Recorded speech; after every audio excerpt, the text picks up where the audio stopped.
What's up, everyone? Welcome back to an episode of The Vault that I have Mr. Ted Aguilar from Death Angel here, and we were talking about the Grammys and how cool that was. And you were saying that it was cool to go to it. If you were nominated, you would go again. Go again, if somebody said, hey, I got a ticket to the Grammy. Now, what if they said, I got a ticket to the Grammy, to the main ceremony on the floor with a table? I have to cross that bridge when I get there. Catered. I have to cross that bridge when I get there, man. Is there tables on the floor, Ted, or is it seats? All seats. Oh, so there is no catering going on. You want to know what's funny? You could only bring a bottled water. You can't have alcohol. Really? Yeah. I guess they don't want anybody getting all fucked up in there. Going Kanye West taking Taylor Swift's award away. Yeah. Remember when they did that? Who knows? Yeah. Crazy. So it was an experience, like I said. And like I said, if we get nominated again, I'll go. We'll go. Awesome. What are you guys doing? Have you practiced? I heard Will was going to play, but Will plays with 100 people, so I didn't know if that was with you guys. This was over the last couple of weeks. Have you guys stepped in to just... We haven't. Last time we played together was in Belgium. Oh. I'm sure the same with you. Well, yes. That's ironic. I have not played since Belgium. Yeah. I think Will has his own studio in San Francisco with it. You know, he has a kit. So last I heard, he went out there and jammed and everything went well. Good. So good. Yeah, because I have we quite potentially have a private party to do next month. Okay. And I have put that out to him, and he's like, yeah, everybody's chomping on the bit to play right now. Oh yeah. Because you know my AC/DCs, especially little Dave who plays Angus, he plays in 3 or 4 cover bands, you know, and none of them are live right now, so I can imagine he's going crazy. At least we got to end before the pandemic on a killer tour, you know. You know, it's 2 shows got canceled. It sucked because, you know, you don't want to cancel shows, but we were able to finish 5 weeks.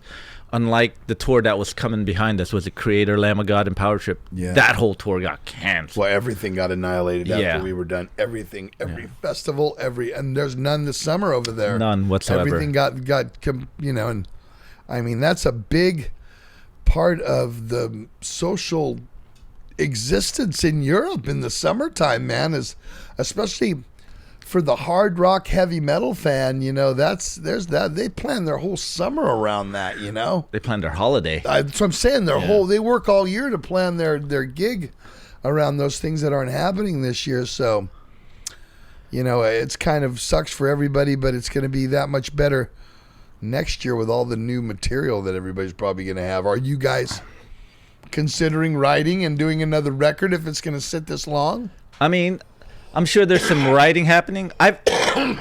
I'll tell you what, you know, just from my end, what I've been doing in downtime. I mean, ever since we got back, you know, when things got shut down, you know, it sucks. I know it sucks. We can't, you know, tours got canceled, no shows, no venues. It does suck for us in our industry. But I had to look at it from a positive standpoint. Like, you know, I got to be at home. I got to do a lot of stuff that I couldn't get to because of the constant touring. You're home for a few weeks and you're back out. You know, usually when you're home, you just don't want to do nothing in between tours, you know. Of course. And also, you know, I've talked to my wife about it, and I thought about it. I wanted to live a much healthier lifestyle. You know what I mean? So, like, you know, I started to eat really well. And, you know, for an example, instead of like, you know, when you're in the middle of the day, hey, I need a snack. Instead of going for the potato chips, maybe go eat some fruit. You know, I've weaned down on a lot of coffee and soda and just been having tea. Yeah, I cut soda out. I'm not doing any. I haven't done soda since we came back from Europe. I haven't done soda. And I was mainlining Coke Zero over there, mainlining it. And I was like... I came home and I got to stop this. I stopped doing that. I hear you. Yeah. So, I mean, I weaned off that. I mean, I still have it on the weekends. Really? You know? I haven't even touched it since I've been coming, which is only one vice. Only one. Yeah. It's okay. You know what I mean? I'm not saying I'm fully 100% healthy, but you know. I mean, you know, I go to the gym every day. If the gym hasn't been open, I do 3 miles every morning from around between 7 and 8 o'clock, and it takes me about an hour to do it. Walking, hiking? Yeah. Around Dublin. Yeah, I've been exercising 5 days a week. You have to, and it says we're getting, because I'm 56 now, so it's time, if I want to keep the longevity to keep doing this. Exactly. I know that's what it's going to take. Well, not only that, too, it's good for you. And I agree. With this whole COVID thing, there could be another virus down the road. Who knows? And I just want to be healthy enough to beat it at home instead of in a hospital. Right. Exactly. So I've been spending, just trying to be as healthy as I can. So any of you guys out there that said, after this shit's all over with, this said, man, I don't have time to do that. You've had half a fucking year to get it all fucking done. If you never did it, you ain't never gonna do it. So that's the bottom line there. I mean, I've gotten so much shit done. Yes. Here. Yes. I mean, I did too at home. So it's a good time to do it now. Just think of the positive end. We'll get back into the touring soon, but having to spend time at home and catch up and doing a lot of things, and by the time we get back to touring, you can go, all right, it's time to go. I mean, we're if everybody's seen social media, we're writing right now. I see that. You see Gary Holt. Gary Holt's writing feverishly right now. So now let me ask you something.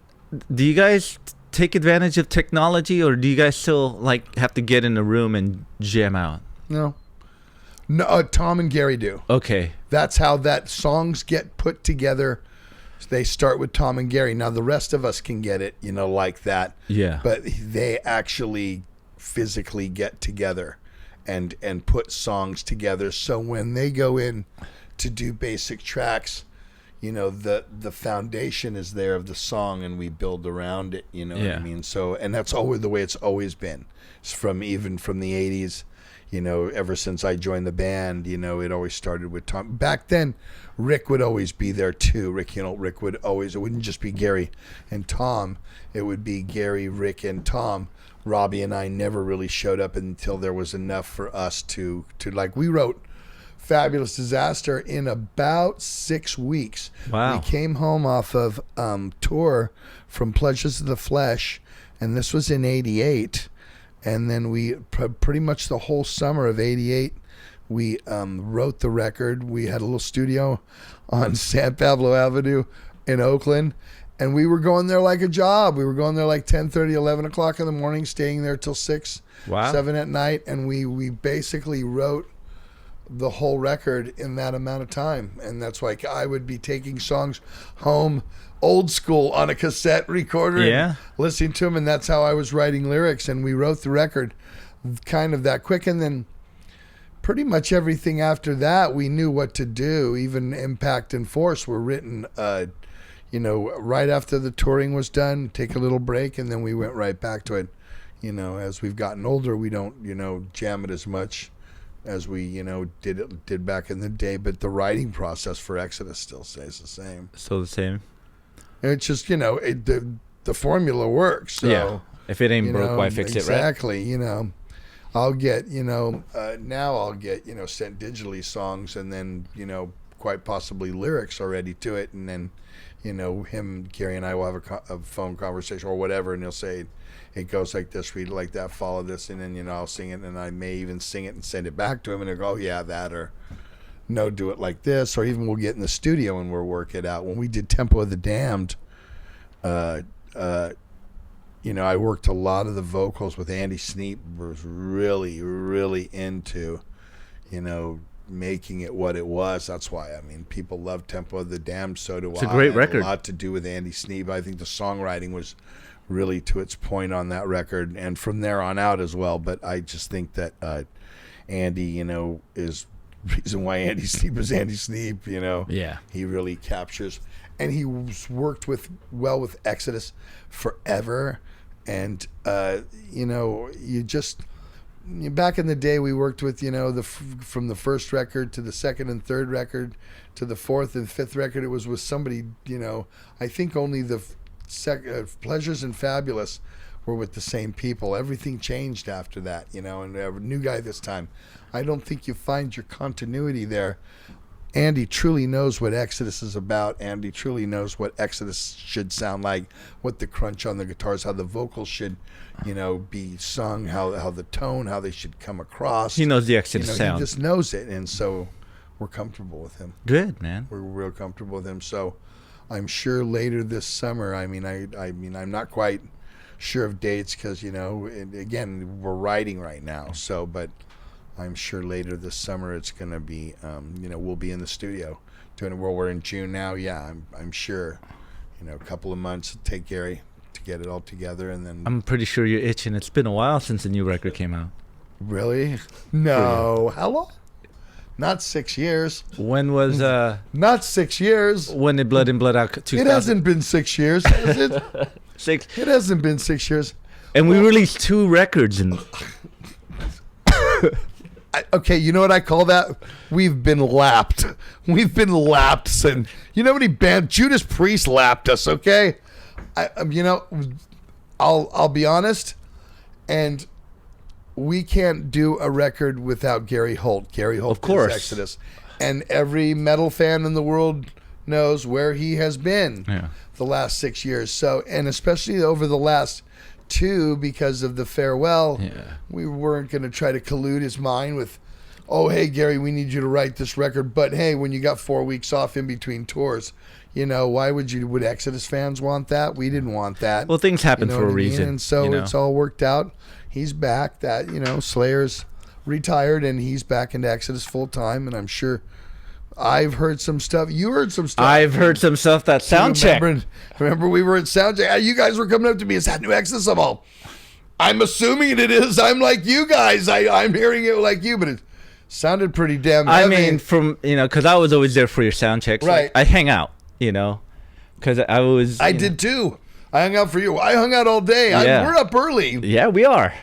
And, I hung out, and the riffs that Gary were coming up with were pretty crushing, man. And that's what I said, because people are like, what does the new song sound like, Zetro? I'm all, well, they're not really songs. They're just, Tom and him playing stuff. And because I remember Testy guys and the crews were running up to me going, is that new Exodus? I'm like, I think. I don't know. I mean, because I've never heard it before, and I've never heard them two play it before, so I'm assuming it is. And I know now, because this is how he'll get, set into his mind. And over the last conversations I've had with him in the last week and a half, which isn't too many, just very few, about a few things as he's feverishly writing. And I even seen on, like everybody else has on Instagram, he's very busy writing riffs right now. So yeah, Gary strikes me as once he gets into it, he's into it. That's it. He's now focused, and there's, it's kind of like, he's now a horse with blinders on, and he'll take care of business. You Exodus fans, you ain't got nothing to worry about at all. Like I'm I said, sure it's going to be the stuff that him and Tom were jamming on at soundcheck. It was whoa, dude. It was high octane. I was like, I had high octane. I was like, you looking over me, I'm like smiling. I'm like, what's is that? I hope it is. For sure. Oh, I mean, I was like, yes. And those were just riffs. I know, and just ideas. Riffs. Exactly. Is that a song? I'm like, I don't think so, but it probably will be. Yeah, I'm sure it will be. And nobody doubts his talent. Nobody doubts his ability. He is thrash metal. When you put the Mount Rushmore of thrash metal, his face has to be there for sure. So, I mean, I'm very fortunate that, I've been able to play with him since I was 22 years old, and get to write with him and live with him and fight with him and everything else through him with him. But I've been very fortunate to be around him the whole time. And, and again, I've been back now for 6 years, and I've had the funnest time in the last 6 years. And the tour we just did was the absolute pinnacle of it all. And I'm thinking, I think we all had, dude. I'm thinking to myself, is this how it's going to be? And how does it get better than this? I'm just having a blast. You know what I mean? It was so much fun. We were touring in the dead of winter. I know. Could you imagine what it'd be like if it's sunny outside? Oh, man. We're all in shorts and walking around. I had to have my heavy coat on. But you got to tell the fans a little factoid here. Me and you have a thing before we go on each stage. Oh, yeah, every night. Now you came up with this. Yeah, but it's I our didn't. thing. I was like, after you said it to me, I was like, and she's like, yeah, we're good show, yeah. And you said that, I was like, yeah, well, what did you just say? Did you say have a good first song? Yeah. And that's the thing. So Ted and I feel. Was it for Killian on Command? I think. Yes, it was Killing on Command. Now, and I, with this mentality, mind you, I agree with this mentality. Yeah. You know what I mean? I feel that if you have, and you came up with this, and I just totally bought into this. I drank the Kool-Aid straight. I had a gallon dripping down the front of me. That if you have a good first song, the rest of the set will just kick ass for you. It does. So, and we always make sure. when people say to you, have a good show, it's like, yeah, okay, cool. But if I have a good first song, the show's going to just kick ass because it never goes downhill from there. It always goes uphill. So anytime I see you, or even after the fact, how was the first? And we're honest. I'll be like, Yeah.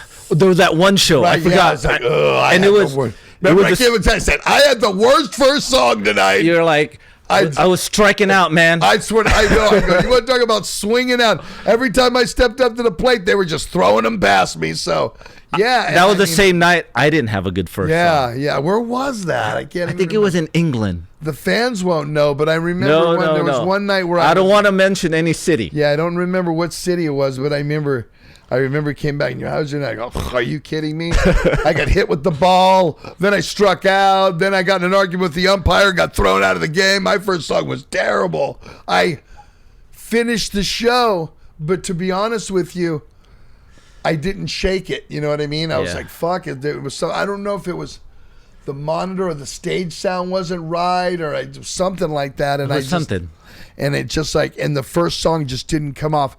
And I remember I went out to the right side and I got lost in the song and I'm like, that's your fault. oh shit, where am I at? Because the side fill wasn't on and we don't normally turn them on with me, and then I should have known better. And when I came back in and I'm looking over at Lee and he's mouthing, because we opened with Body Harvest. That's and right. He's going like, mouthing, and I'm like, I go, fuck. And I knew I did. And nobody caught it because I recovered quite well for it. But it was just like, goddamn, first song. Even Jack bought on. Yeah. Oh, did he? Yeah. Like there's a few times we were going on stage. Jack goes, hey, Ted, have a good first song. I go, thanks. First song. It's important. And I think it's just, I don't know if it's a mental thing that you tell yourself, if I get out of the gate and I'm hit a home run, the rest of the games is easy. Yeah. And I think that's the case. So I always try to have, that the first song is very important because it's the first time that the crowd has seen you of the night. Yeah. You really need to come out strong, come out, aggressive, come out, especially for all of us, because that's the type of music we have, and come out good and come out like, wow, just blow them away. You know what I mean? Because if you don't have a good first song, then it sticks in your head through the rest of the set. Well, that's again. It's like, I kept saying, "Fuck, I fucked that friend." Damn, it's third song. It's like, and in the lead break, I'm standing at their headbang, and I'm thinking, how did I fuck that up? You know what I mean? And I'm still thinking about the error I made. Yeah. When you got to shake it off and just play the game. What was your favorite show on that tour? One of your favorites. A highlight. Say, Oberhausen was pretty crazy. Yeah. Oberhausen was pretty crazy, and the Dutch show. Yes. Definitely. Where did we play in Holland? Utrecht. Utrecht was crazy. I liked them. I thought Tampere. Yeah. I thought they were good. I you know what? I'm gonna be honest. There was nobody who sucked. Yeah. There wasn't one night where I went out there and went, they're all right. There wasn't one night. They were all great. I had fun every single night with the crowd. Hamburg was great.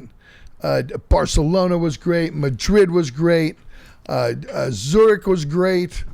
All the dates in England, London. London and Manchester were awesome. They were off the chain. And then we went to Nottingham ourselves, just Death Angel and Exodus. At the rescue room. And man, we had a great time that night. Brussels was great. The end all of you guys who caught the Bass Strikes Back tour in February and March, every one of you guys, amazing. Thank you for being such great loyal fans. I mean, we can't do this if we can't do it if we didn't have loyal fans. We can't.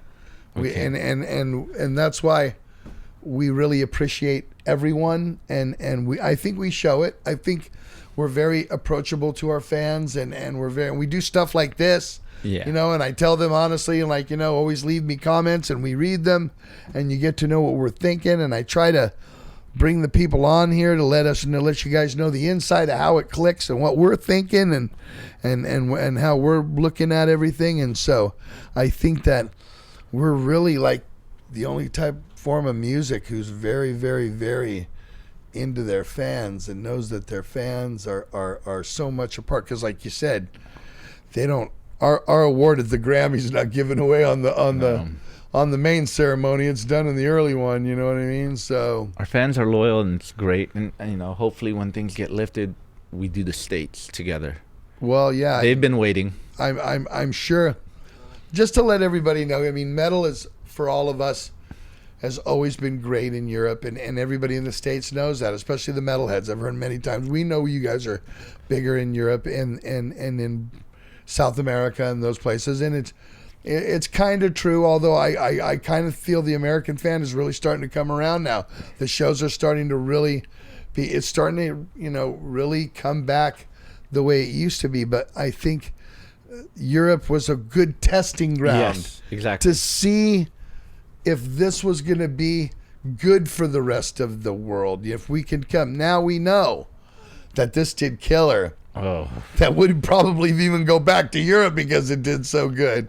So I'm sure when this is all said and done, when they'll allow concerts to happen again, that we're going to continue the Bass Strikes Back tour. I mean, we had plans. We had talked about it. If it was a success and it did well, we would all continue to do it in other regions. And obviously the next region is home here in the United States. We're Americans, you know what I mean? We want to. I think it's going to do well in the U.S. I think it will too. I think, again, like myself, I'm fascinated with what we did in the 80s up to now. The world is fascinated with Bay Area thrash metal, and I think that Exodus, Testament, Death Angel, everybody, these three bands really exemplify the dirt of what Bay Area thrash metal was.